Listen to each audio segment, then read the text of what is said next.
welcome to the 15th episode of Concussion Chats. My name is Taya. Concussion Chats is a podcast hosted by the McGill students for the Concussion Legacy Foundation, with the help of Nick from Concussion Talk podcast. We are dedicated to providing hope and strength to those suffering from concussions through sharing experiences. Today I have a recording of guest speaker Curtis Anderson. Curtis is a motivational speaker who shares his stories and recovery journey of being an extremely severe traumatic brain injury survivor.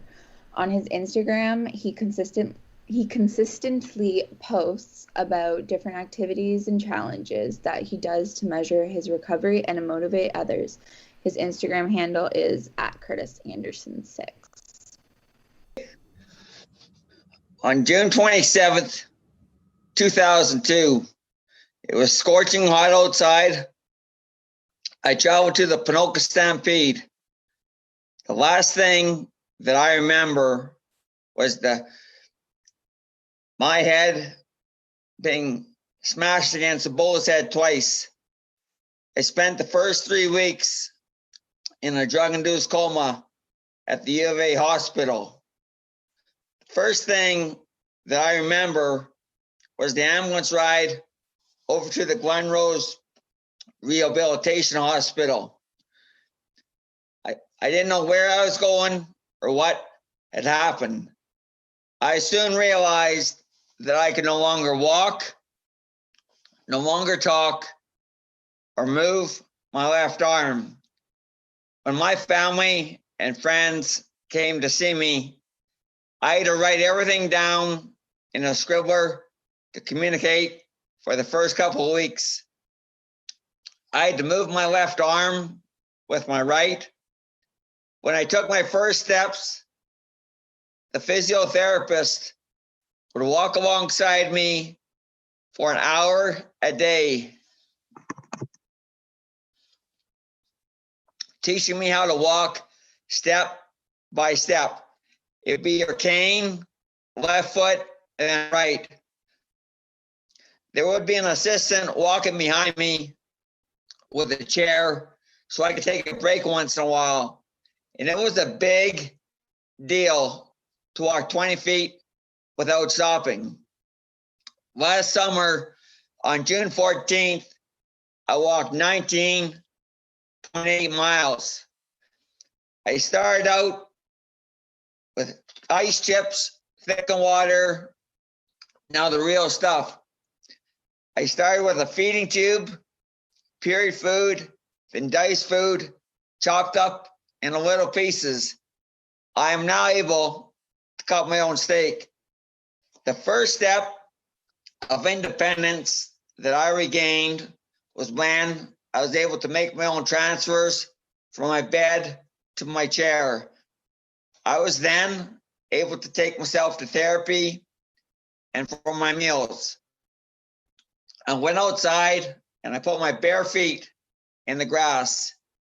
It gave a sensation that lit up my whole body.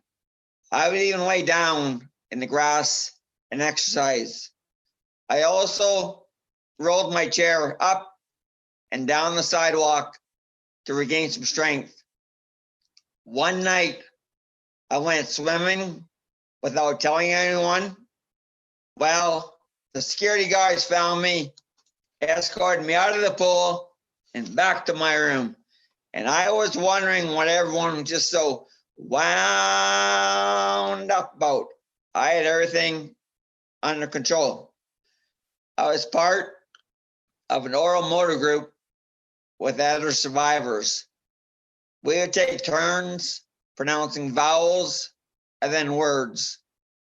The first words that I had to get off my chest and tell the world was, "My ass is sore." After every meal, I'd have to sit in that chair for an hour before I was able to lay down.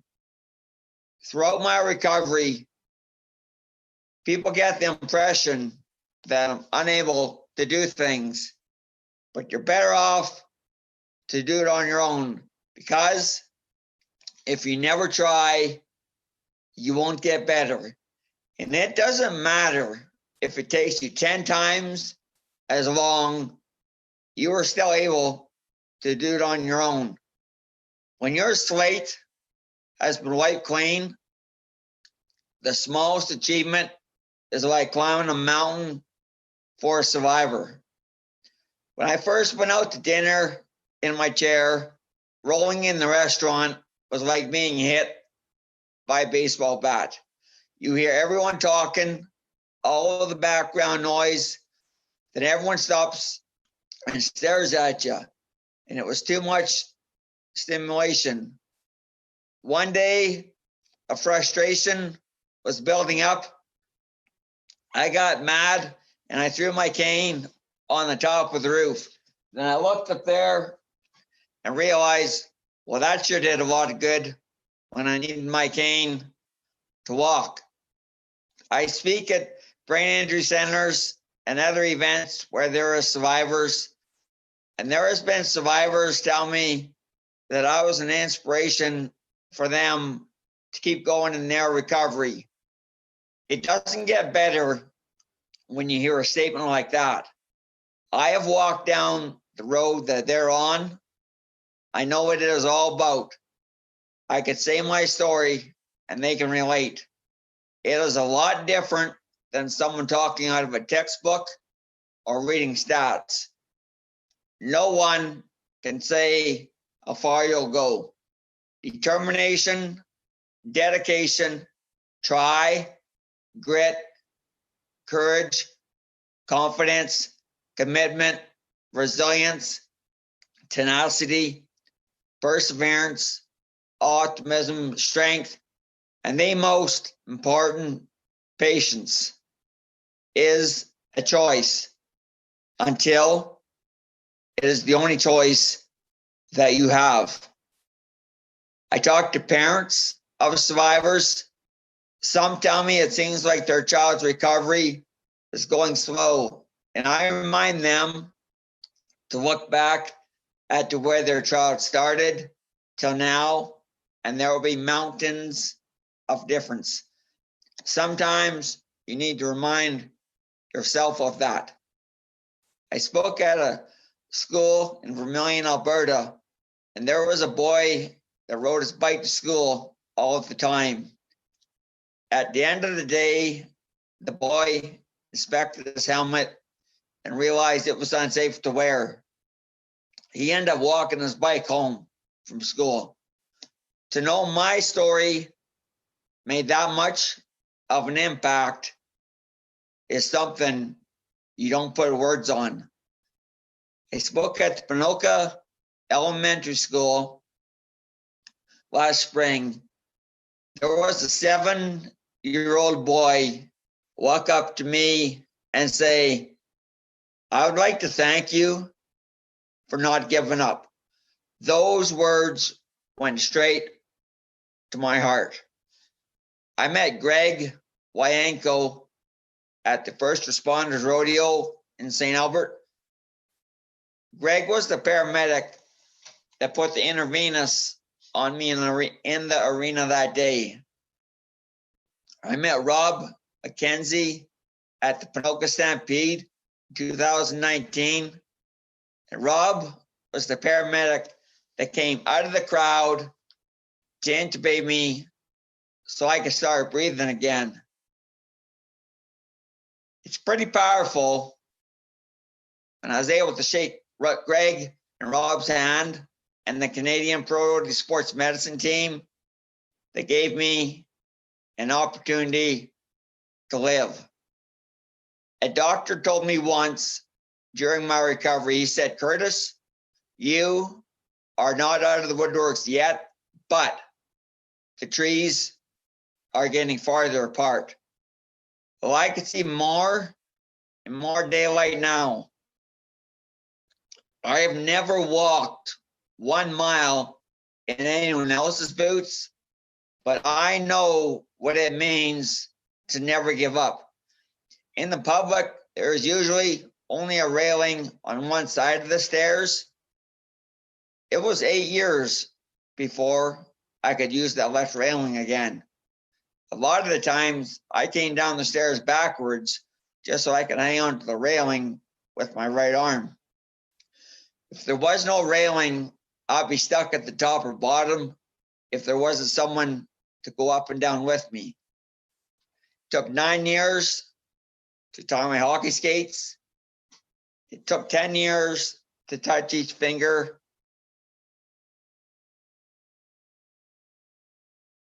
To my thumb on my left hand. A big part of recovery is acceptance and realizing that life is not a matter of holding good cards, but making the most of the hand you have been dealt. For 18 and a half years, I have played my hand, and I know the bottom line, there is no such thing as I can't with any challenge that either you or I face in life. Be the person that's going to take a step forward and make a difference in someone else's life. One day, someone is going to come along and make a difference in yours. The bull real handy, he won the fight that day, fair and square. But real handy, he is long gone hamburger, and I'm still here. So I end up being the champion. The true test of any recovery is when you go home and you are no longer on a schedule. You don't have to be at physio at 10, occupational at 11, or speech at 1. You have to decide right here how much determination and time and sacrifice you're going to put in to your recovery. Now, you have heard my story. It doesn't matter how many chips are down, how many obstacles are in front of you. Don't you ever, ever give up on what you want to do. Life is going to throw you twists and turns. But one thing you got to believe in, you have to believe in yourself and be proud. Thank you. Thanks, Curtis, for the great talk. Today I have Emily, who's also part of McGill Students for Concussion Legacy Foundation, Nick from Concussion Talk podcast, and his co-host Aaron, who is also the coordinator for the Newfoundland and Labrador Brain Injury Association, joining me. So Aaron and Nick, you guys mentioned that you guys had Curtis on in November, right? Yes. Yeah. Aaron's nodding. I really. Aaron, we can't hear the nod. It's audio. Yep. It's audio medium. The same answer. I didn't think you needed it twice.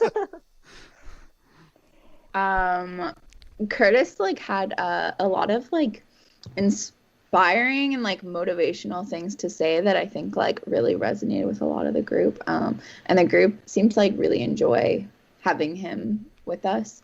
It was really cool to hear all about what he all went through and just kind of everything, because it's now 18 and a half years later or whatever. And he was telling us that sometimes he still has difficulties with some stuff, but he's he also started a really cool the horse I can't remember what it's called, the fundraiser every year. No. He used to be a bull rider. Yeah. I mean now there's a brain injury He does therapy rides with the horses. Yeah. That yeah. I was reading about that fundraiser a little bit. That's really cool. He mentioned that a bit. I'm gonna make some noise and I'm gonna move my microphone out so I can have my coffee. So I'm gonna say goodbye for a second. Goodbye, Nick. Aaron, you said you talked about some of that with the when you guys interviewed him? Sorry. Yeah, he was mentioning just how it was a fundraiser and the horses, just how healing they are as well, like in terms of going through that therapy. And it can be kind of a scary concept because I remember we talked to him as well about sports and getting like back into it and brain injuries as well and that kind of thing and what his hopes were for like sports in the future about concussion management and all that type of thing. And he was really positive about the direction that it's been going. But yeah, like horses too, like the animals can be so skittish and you have to go in there with a lot less fear. And like when you do get back on one as well, you have that risk of falling off and re-injuring. But like giving that trust to the horse and the horse trusting you is just very therapeutic in that sense. And I find there's like Rainbow Riders here, which is horse therapy as well for children with autism. And it's just all about learning that trust with another being. That's really Yeah. I hadn't thought about it like that. I read a book years ago, like when I was in middle school, about a former veteran doing like horse therapy and just how amazing that was. But I hadn't thought about it being the like concept of building trust, which helps take away the fear and anxiety of it, right? Yeah, it's all about the connection you can make and like you'll never find a person that's going to understand what you've gone through to every level, but you can really connect with like an animal, like in a sense of like, you know that it's an animal. They're not necessarily judging you. They're not necessarily trying to figure you out. They just want to know that you're not going to hurt them. And then in turn, like you're not, like they're not going to hurt you. And horses are so good for that because a lot of them can be traumatized, but then once you go through that therapy and like have that level, it's really neat. That's really neat. I should go listen to that episode. That's cool. I don't think we got that into depth. A bit of that's just kind of but knowledge like of it. Learn more about his thing that he started. But yeah, I never actually thought about that with the whole like learning to trust the horse and the horses. Yeah, I've heard people with autism some of them will never shed a tear until like their animal dies. Yep. Stuff like that. Really are able to build a bond with them. And it's all about nonverbal communication too, right? Like a pet or like a dog will kind of understand what you say to it, but like the language obviously is not the same between us and animals. So like the more your body language and how you approach something is all going to be within that. Yeah, and that's so interesting because I feel like with concussion, part of this like lack of trust and communication understanding is like verbally the communication does not always make sense. Beside the fact that I know with mine is I didn't even have a way to verbalize what was happening. So it's really interesting. I loved when he was talking about never giving up. Yeah. But also about acceptance. He has a very inspiring like message there where he's just like don't and like I like I like that he like is super positive, but it's not like the toxic positivity. I didn't feel like it was toxic, which like that was nice. Also when like he was talking about, like, pardon him? So he was very real. Yeah. Did you have not to put you on the spot, Taya, but do you have a couple examples of toxic positivity? Because I find that's a newer concept for people. Like toxically positive sometimes. Just like, I don't know, like when people are just so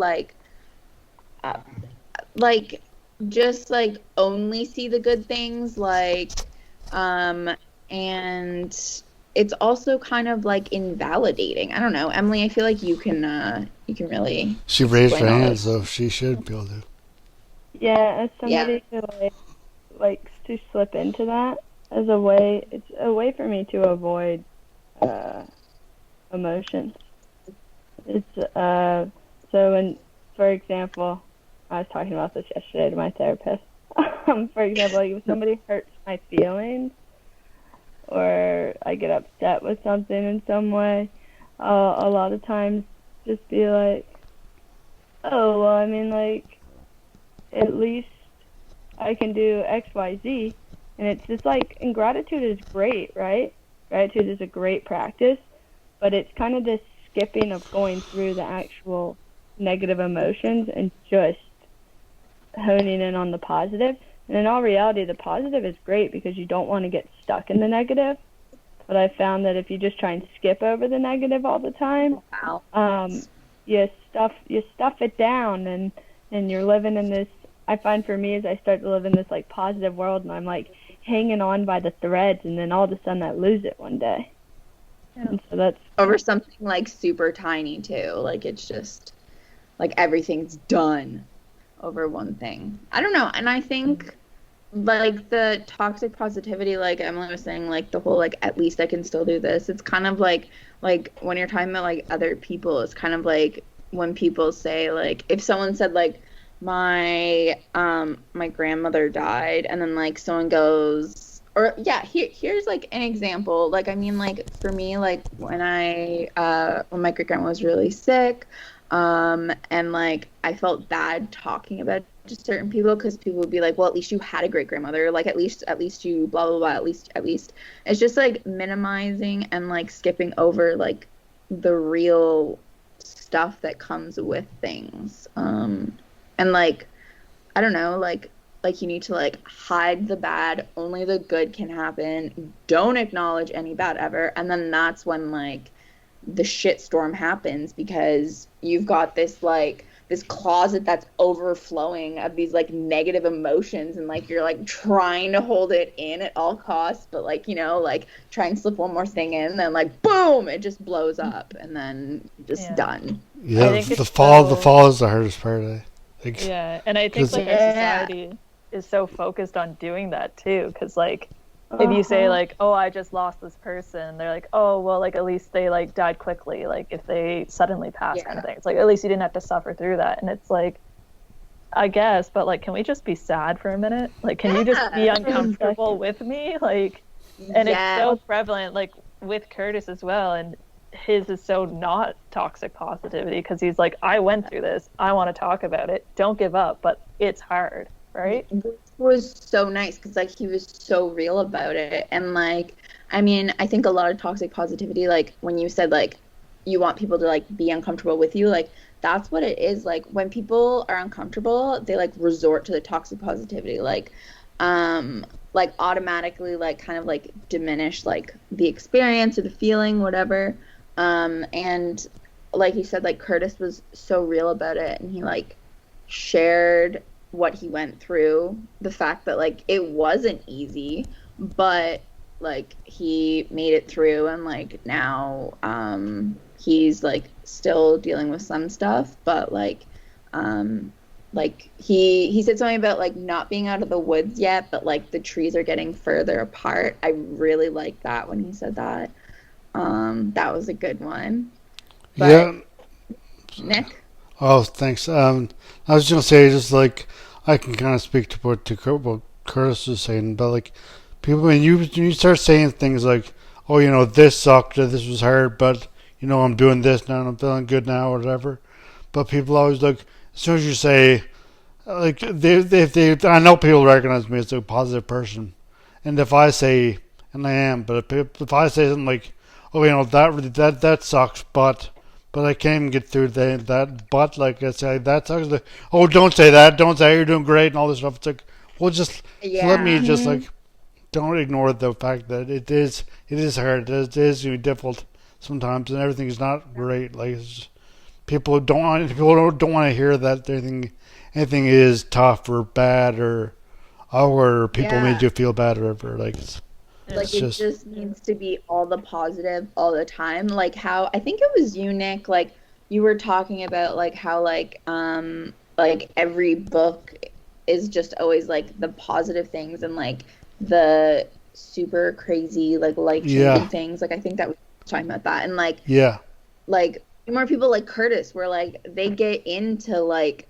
the not pretty stuff and like are honest about it and like talk about it, and like it also just shows everyone that like you know, yeah, it sucked. It was super hard. Still have hard times, but like, it's normal, and like you can get through all that stuff, sort of thing.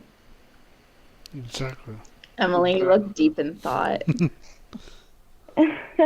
Yeah, no, I was just thinking about you know, these when we do have these like toxic positivity traits, it comes out of, you know, part of this society, what we're taught, maybe how we're raised, our own inability to be like comfortable with uncomfortable emotions.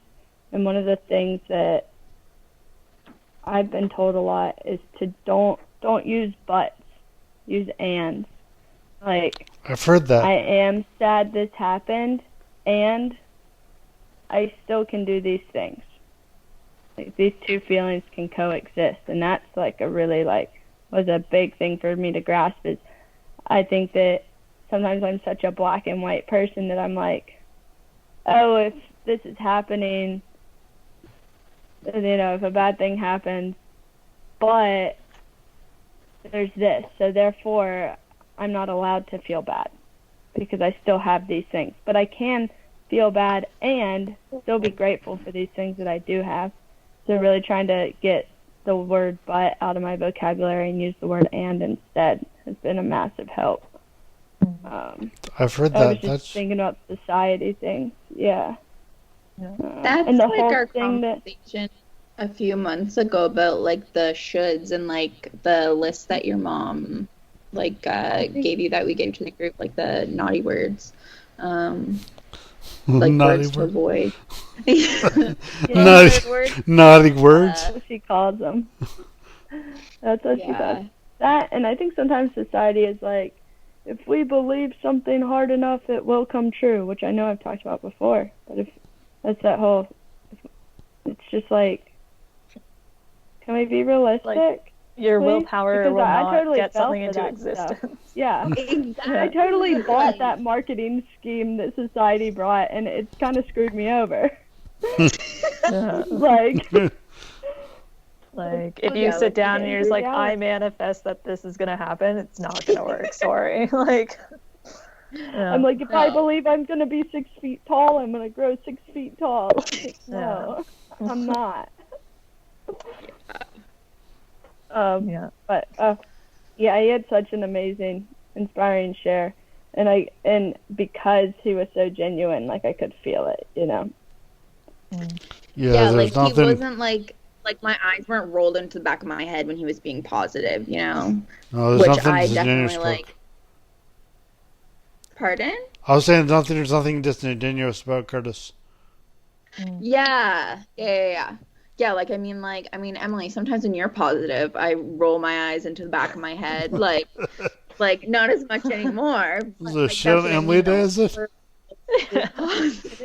No, I like that. I'm kidding. I bought that marketing scheme. Yeah, she bought it. Like, she bought it. It kept me alive for a long time.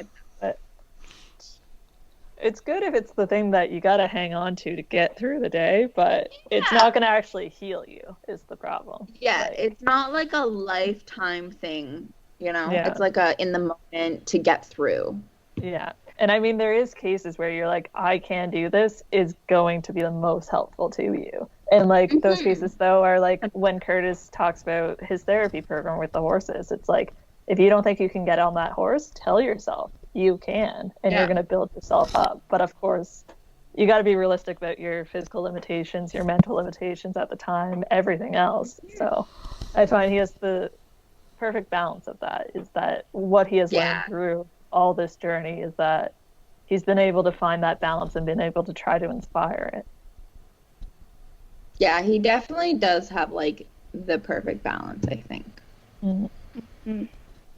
And I'm sure he'll listen to this and be like, I do not. I'm still learning. Like, probably. What are they talking about? Like, no. Yeah, and what I was thinking about is I know, like, his cadence, the way he talked. And I know that some of that has to do with his injury and him learning how to re-talk. But, oh my gosh. It's great for motivational speaking because he just takes those pauses. And it's beautiful. I really was just like listening to his cadence at one point, and I was like, wow, this is amazing. It takes people years to learn those skills, and he just naturally like has it there. Like, Yeah. I'm sure it took him years too, though. So. well, like But, in yeah. relearning, but like Yeah. I think his experience allowed him to naturally like come to that in a way. Yeah. Mhm. Yeah. It was, yeah, his whole talk was great. The group discussion was great. And then when he did the Instagram takeover after, that was great. And like at the end of the day, like he messaged me and like thanked us for having him on, asked how I thought it went, and Oh, yeah, he's just like a genuine, he's really nice grateful, yeah. person, you know? Mhm. Yeah, he was awesome. I really, really enjoyed talking to him, and yeah. Nick? Oh, no, I was gonna notice, send a notice that Okay. we are running out of time. Us, Yes. 3 of us here today, right? But but I mean, Alright. Curtis is So I was just saying he's great, and I'm so happy that he was on our podcast with Aaron and I Yeah. before. So it's good to hear him talk again. So Yeah, he's great. All right. So, we've come to the end, or that's like the meeting stuff. Never mind. Okay. So, thanks again, Curtis, for your awesome talk and joining us. Everyone really, really enjoyed it. And thanks to Nick for helping us do this podcast, and Aaron and Emily for joining. We'll have a new podcast episode posted Monday morning. Our upcoming podcasts can be found on concussiontalk.com, Spotify, YouTube, and Apple Podcasts. You can find more information about our group on concussionmtl.com. Our peer-to-peer support group is free and open to everyone. We hold 4 weekly meetings on Zoom, and one of those is a French meeting. And there'll be sorry to interrupt, but how are the French meetings doing? So far, it's a work in progress. We've only been doing it for like 2-3 weeks. I think the next step is just kind of like getting the word out that like you don't need to be a francophone to come. That was something we were talking about today in the meeting. I mentioned that maybe we should make more that if you know French, you can come. Like you don't have to be a francophone. And I think maybe that will help more people go. Okay. Make it bilingual.